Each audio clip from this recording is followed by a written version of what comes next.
We just talked a little bit about what's going on in public polling right now in terms of how the American people are feeling about the Trump administration and President Trump this far into his second term. Here's a little bit more on a specific subject. YouGov asked Americans how serious a problem they think it is that a whole bunch of senior Trump administration officials shared military plans in a group chat on a commercial messaging app, which accidentally included a journalist, even though they didn't notice he was part of the chat. The proportion of Americans who say this is a, quote, very serious or somewhat serious problem is nearly 3/4 of respondents, 74% of the country. The percentage of people who say that's no big deal is only 13%. This scandal is a serious problem, even according to 60% of Republicans. On the long list of things that are dumb and bad and potentially illegal about sharing imminent military attack plans on a messaging app with a large group where you don't know who's even on there, there is the matter of Trump's national security advisor setting those group chat messages to disappear. You can do that on the Signal app, and some of the messages were set to disappear 4 weeks after they were sent.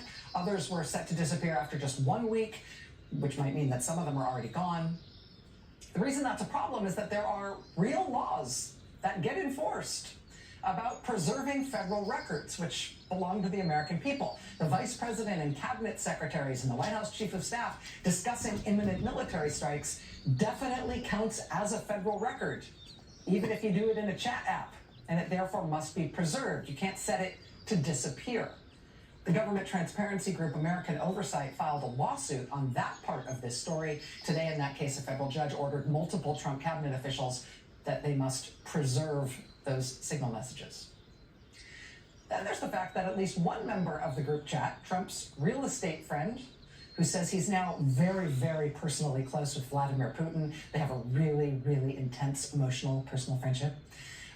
Steve Witkoff has now confirmed publicly, I think kind of despite himself, I think he sort of accidentally confirmed publicly that he participated in this group chat on his personal cell phone, not on a government-issued device.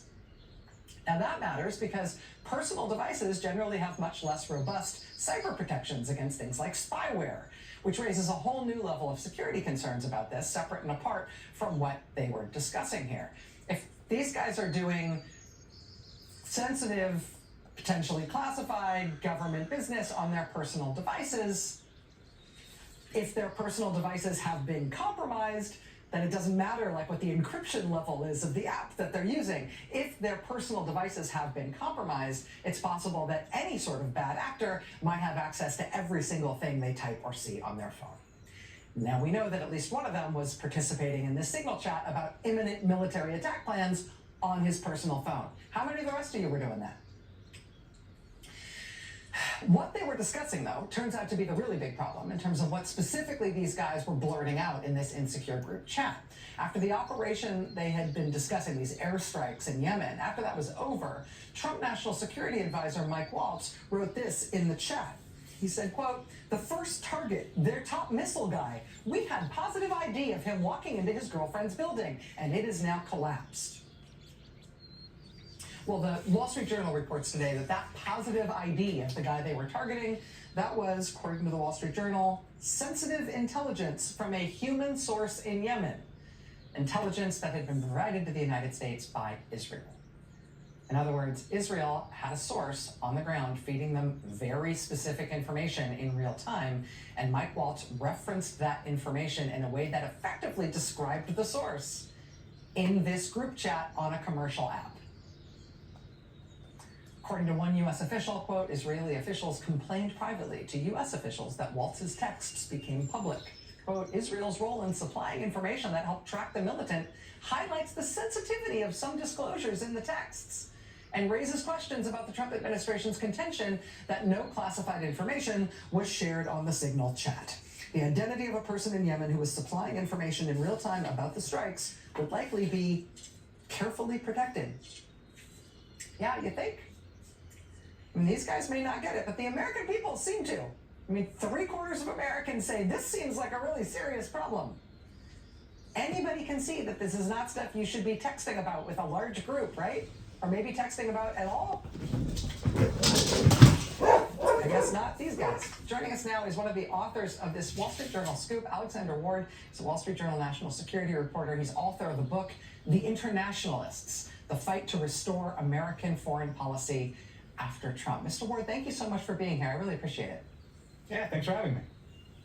Let me just ask you if I got the basics right there about your reporting here. Mike Waltz didn't describe like the name of the source, but he did describe with some specificity the type of information this source was able to provide. That's what Israeli officials are worried about?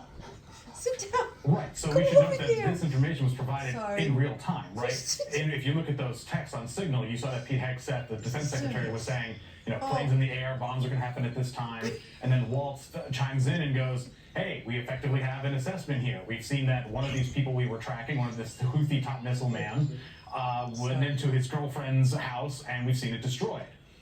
And this was a positive ID, that they ID'd this person going into the building, and it's unclear if ID'd afterwards. But point is, that's real-time information, right? And that was provided by the Israelis to the U.S., and we should note, the U.S. has other ways to positive ID. Waltz does say in those texts, there were multiple IDs. So it's not like it was wholly reliant on Israeli intelligence, but it's fair to say that Israeli intelligence provided to the U.S. informed, at a minimum, the text that Mike Waltz put in the Signal, which, of course, as you said, is a publicly available non-governmental app on what seemed to be unclassified networks.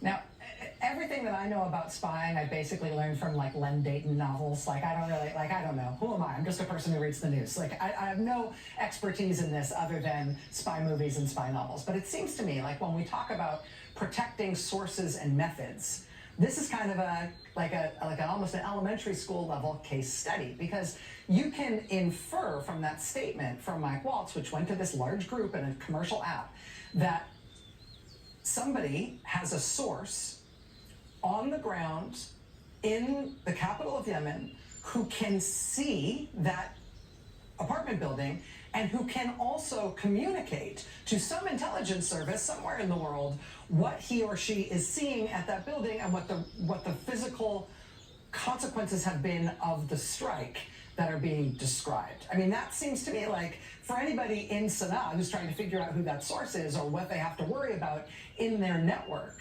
they've now been essentially given a template to find that person. Yeah, at a minimum, there are now Houthi operatives who know that there could be a spy among them or within their networks more generally. Now, whether they learned that from our reporting or whether there was a way they could see that information from if the Signal chat was spied on and released to the Houthis, I doubt that was the case, to be honest, but who's to say? The point is we don't know, but the possibility exists because it was put on Signal, which is the point here, right? These kinds of conversations should be happening in secure facilities in the Pentagon, in the Situation Room, or, as government officials, high-level government officials, are provided SCIFs or other kinds of communications tools in order to have these conversations at home, or, if they have to leave their families at home, go into their government buildings, go into the secure facility, and have these kinds of conversations. On weekends, late nights, it's not efficient or ideal, but it's how you protect these secrets. And so, sure, it is more efficient to put this kind of stuff on Signal. You can do that.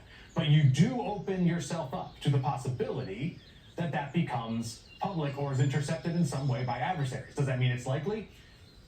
I can't say that with any sense of certainty, but I can say it's definitely not 0%, right? And so this is the issue now, is of course now it's out in public in our story, but at a minimum, one could assume that intelligence went in there, and if it were to somehow, some way, make it to the intended targets, they would go, there is a spy among us. All right. Mr. Ward, briefly, one of the things that we hear about in intelligence reporting is that our allies with whom we share intelligence may be less likely to do so in the future if they feel that we in the United States are mishandling it or handling it in a way that is cavalier. Briefly, do you have any sense that risk is essentially coming to fruition right now, either with Israel or other allies based on this scandal? Well, we have heard even before this, right, just because of President Trump's own views on the war in Ukraine and his talking to Russia, because of Director of National Intelligence Tulsi Gabbard and her views on Syria and Russia and others, there has just been some hesitation about sharing as much intelligence as before with the United States. You can imagine after this now there'll be even more pause Now, whether that actually leads to a slowdown of intelligence sharing, I don't know. I haven't seen any direct evidence at the moment, but I have heard from foreign officials who are already wary of providing as much intel, as much in-depth intel to the U.S. as before, and I can't imagine that this episode helps. Wow. Alexander Ward, national security reporter at the Wall Street Journal. This is really, really interesting and important reporting. Thank you for helping us understand it. Thanks for having me. All right. More news ahead. Stay with us. Sorry.